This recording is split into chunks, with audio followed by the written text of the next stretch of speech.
Hello and welcome to my YouTube channel. I'm your storyteller, ready to take you on amazing journeys through different tales.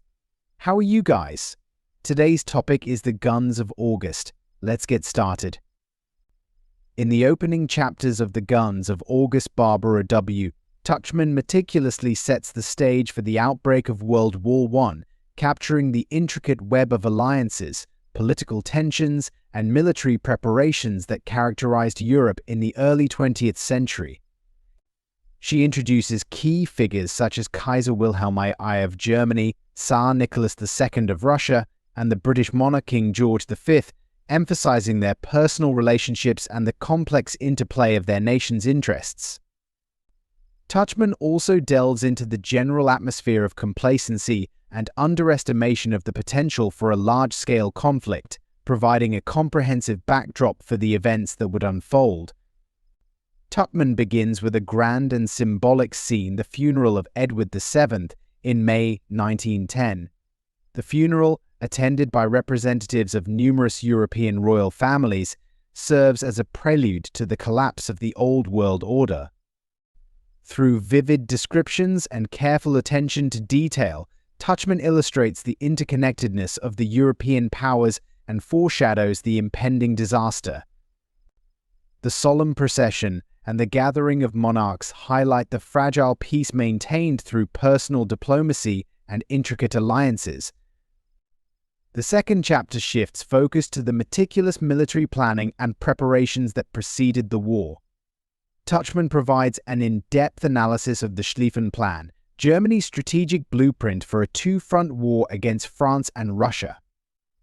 She contrasts this with the military strategies of other nations, such as France's Plan XVII and Russia's mobilization plans. Tuchman highlights the rigidity and inflexibility of these plans, pointing out how they left little room for diplomatic solutions once mobilization began. The chapter underscores the role of military bureaucracy and the lack of coordination among the European powers, setting the stage for the conflict's outbreak. Tuchman then takes the reader through the events of late July and early August 1914 as Europe teetered on the brink of war. She details the assassination of Archduke Franz Ferdinand of Austria-Hungary and the subsequent diplomatic crisis that led to the war's escalation. The intricate series of alliances and treaties that bound the nations together meant that a conflict between Austria-Hungary and Serbia quickly drew in Russia, Germany, France, and Britain. Tuchman's narrative captures the sense of inevitability and the rapid unraveling of peace, emphasizing the miscalculations and misunderstandings that drove the nations to war.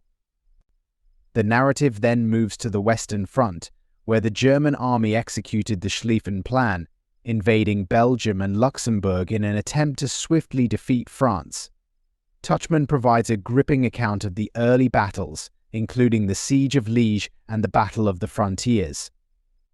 She describes the valor and resilience of the Belgian and French forces, despite being outmatched by the German war machine. The chapter also highlights the critical role of British Expeditionary Forces BEF, who, though small in number, played a significant part in slowing the German advance at the Battle of Mons. Tuchman shifts her focus to the Eastern Front, where the Russian army launched a massive invasion of East Prussia. She contrasts the strategic missteps and poor coordination of the Russian commanders with the efficiency and tactical brilliance of the German generals, particularly Paul von Hindenburg and Erich Ludendorff. The Battle of Tannenberg emerges as a pivotal moment, with the Germans delivering a crushing defeat to the Russians, demonstrating the importance of effective leadership and communication in warfare. As the Western Front stabilized, both sides attempted to outflank each other in a series of maneuvers known as the Race to the Sea. Tuchman vividly describes the relentless and grueling battles that ensued, including the First Battle of Ypres. She captures the horrors of trench warfare, the enormous casualties, and the stalemate that came to define the Western Front. The chapter highlights the strategic importance of maintaining control over key geographic locations and the devastating human cost of the war. Tuchman also explores the naval aspect of the conflict, detailing the strategies and engagements of the British Royal Navy and the German Imperial Navy. She discusses the significance of naval supremacy and the impact of blockades on the war's outcome. The Battle of Heligoland Bight and the early stages of submarine warfare illustrate the evolving nature of naval combat and the broader implications for global trade and supply lines.